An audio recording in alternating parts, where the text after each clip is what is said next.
Can you replace a fluorescent tube light with an LED light in the same fitting? Like this one. £10 from Toolstation.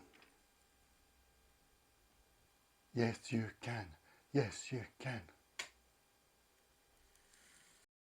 But the important thing is, for your fluorescent fitting, you need to know what ballast it has.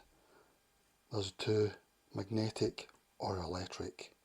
But I think most people are magnetic, probably because it's cheaper than that.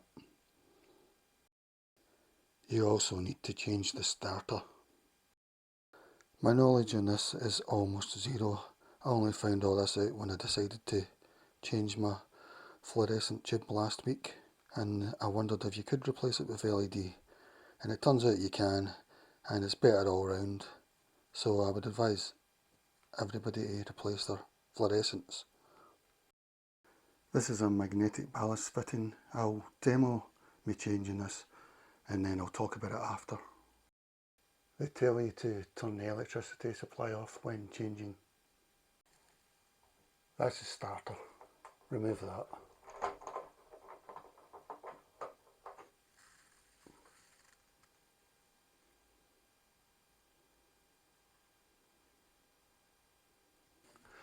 A quarter turn. Be careful.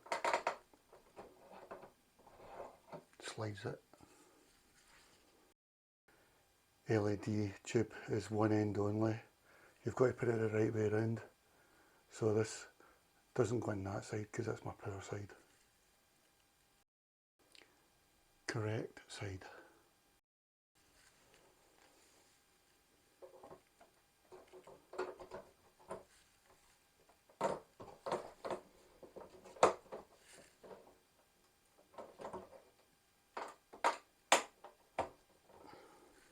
Quarter ton.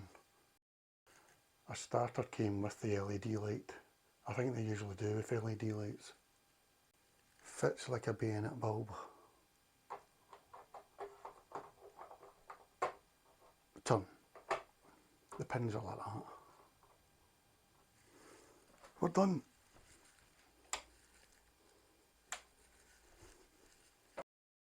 Look guys, no flicker.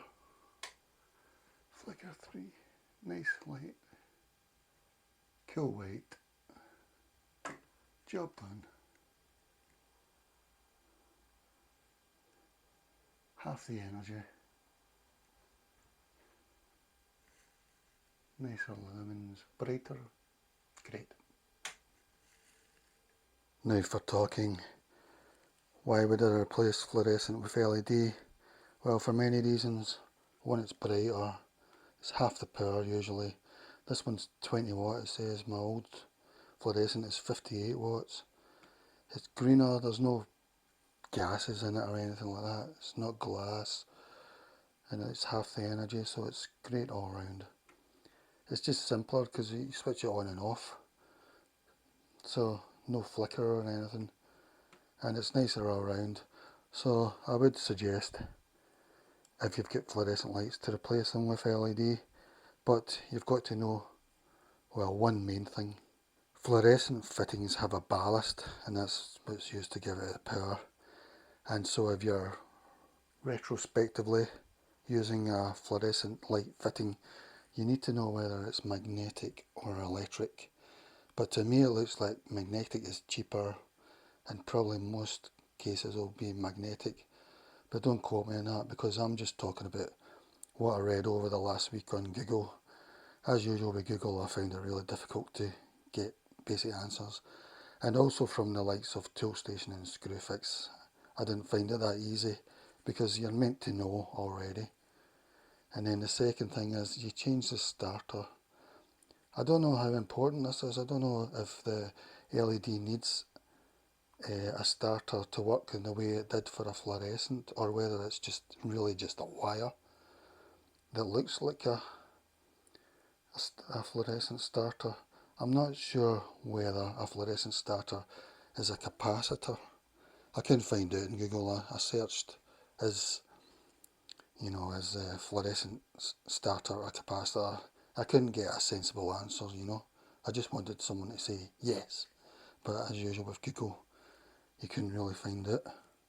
In a fluorescent, it seems to be some sort of switch that heats up. It's just to give it that start, the same as in a car. You've got a starter motor, something like that. But I don't think LED really need a starter.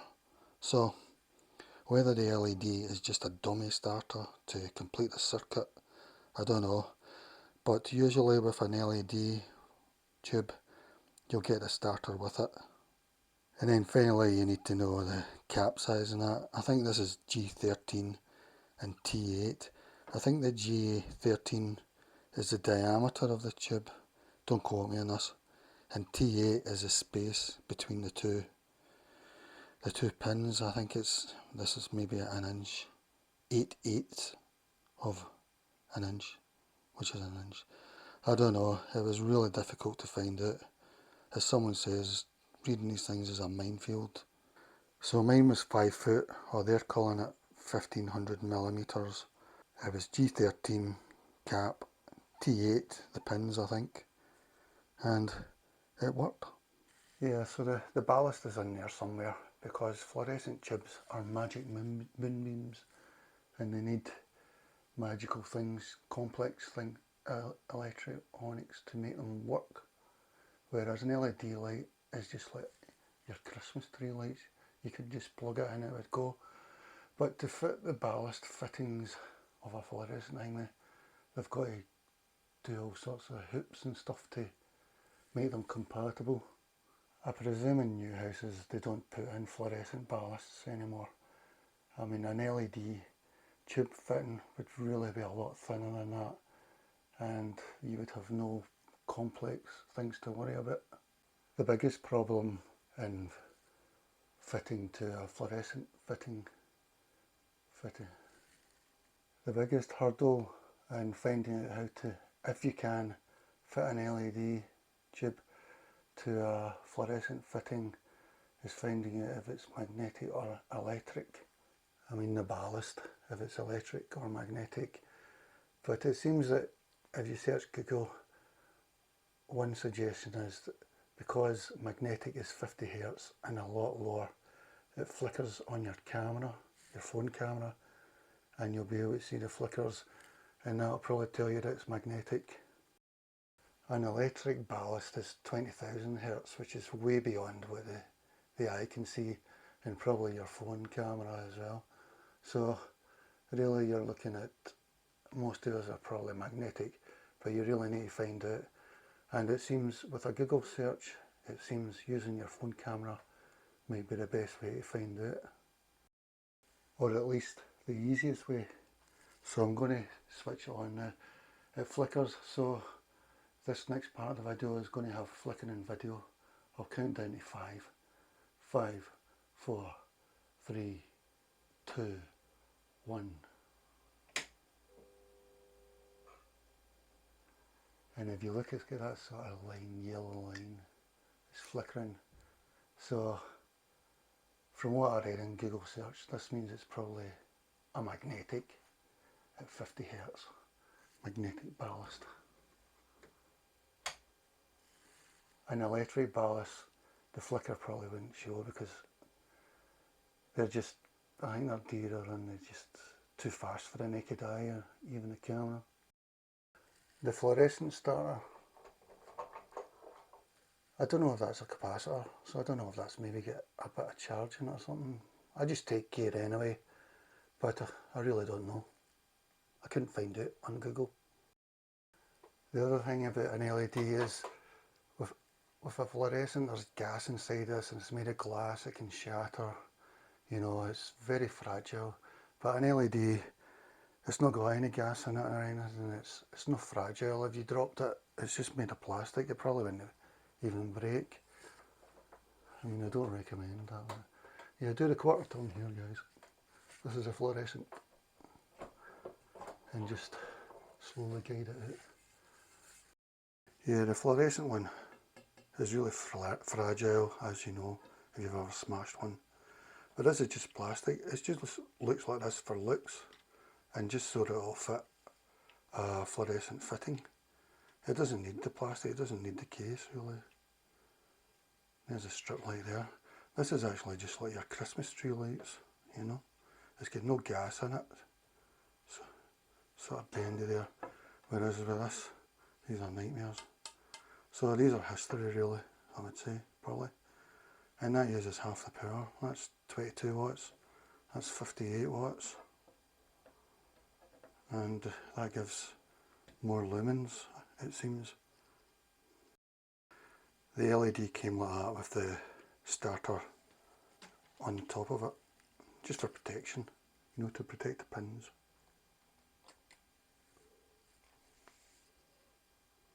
As I said, I don't actually know if a LED light needs a starter, but it's probably just there to complete the circuit. The other side comes with this over the pins. It's just a safety thing, protection. You take that off when you're about to put it on. There's the strip light there, that'll be the LEDs. When you're fitting it on, you want that to be the top side, because if you do it the other way, then you'll get a dark line as you're looking at it. So you want that to be round that way, and you're looking at this side.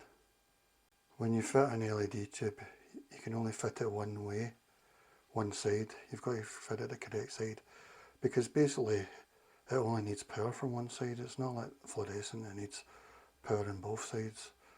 It only needs it from one side, so this side actually doesn't have any circuitry, probably. Maybe it does, but it's not important. But you need to put an LED tube one way only. That's got to be the side with no power, which is probably furthest away from the starter, I would think, but don't quote me on that. So this one will go to the far end, over there. There's my strip, so I want that to be facing, because of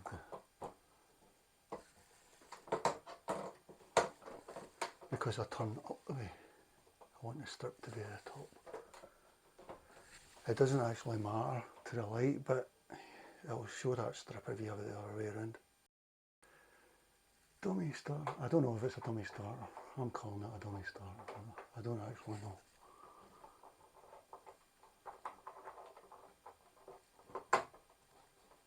Turn. There's flashing light to the next bit.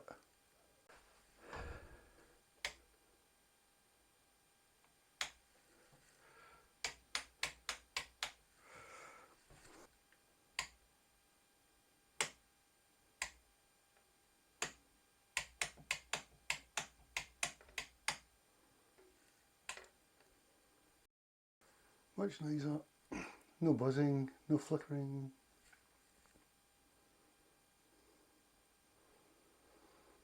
Save the planet. Here's the one I got from Toolstation for about £10, November 22.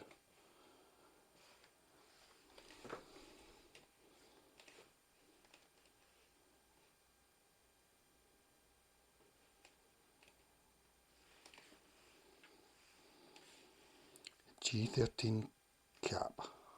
I don't know if that's a cap or the pins I'm talking about.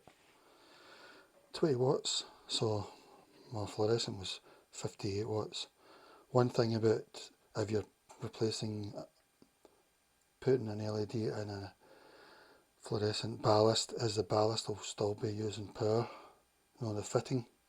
So even though it's 20 watts for the light, I don't know how much the ballast is using as well. 2100 lumens brightness.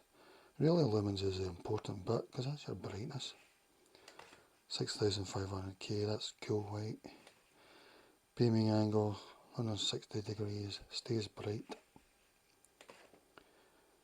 50 Hz, that's magnetic. It won't work in an electric ballast one because that works at 20 Hz.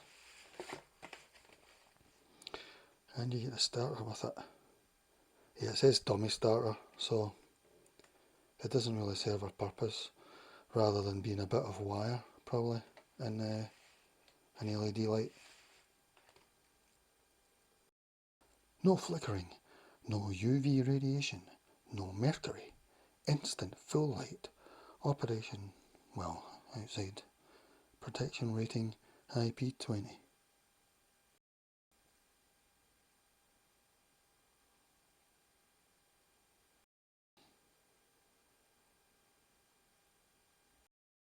There's a lot of good information on this one. The one I saw for Sylvania, there was absolutely nothing on it, not even the, I don't even think the cap fitting was on it.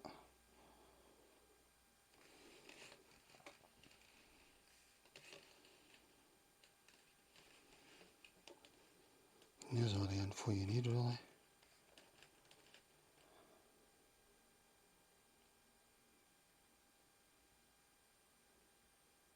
Base G13.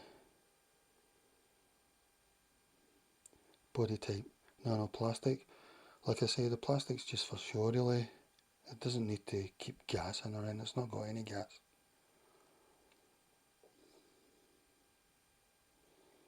(2100 lumens). That's what you should be looking for in a light really, the brightness. 1500 millimeters. In old language I think that's 5 foot. I think that's what my old one was called. I wish they would scrap the old measurement system, but we're stuck with them. And then for energy rating it's F, so it's not that good really, is it?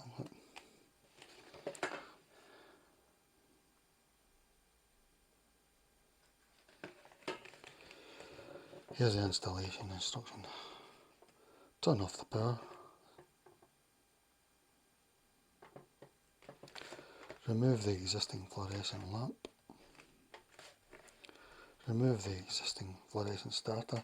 So they removed the lamp before the starter. That was the opposite of what I done. I don't know if there's anything in that. Danger or whatever, the way I done it. Insert LED T8 starter. Insert tube. So when they put the starter in for the LED, they done that first. Turn power on. Made in China.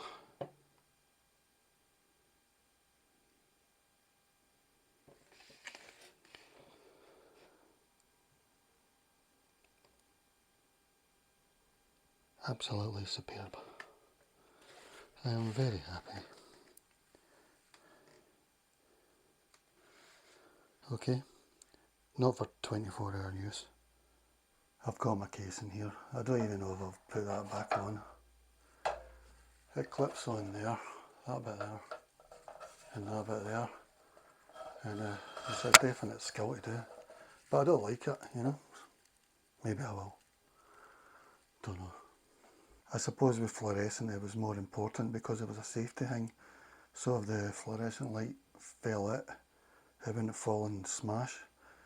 This one, it's unlikely to smash, it's plastic, but I suppose it still has a safety value of some sort. Alright guys, be part of the LED revolution. Let's all banish fluorescent in the bins. Well, metaphorically speaking, I don't know where you actually you put them in the tube thing at the recycle centre, don't you? Let's all banish fluorescent and change to LED.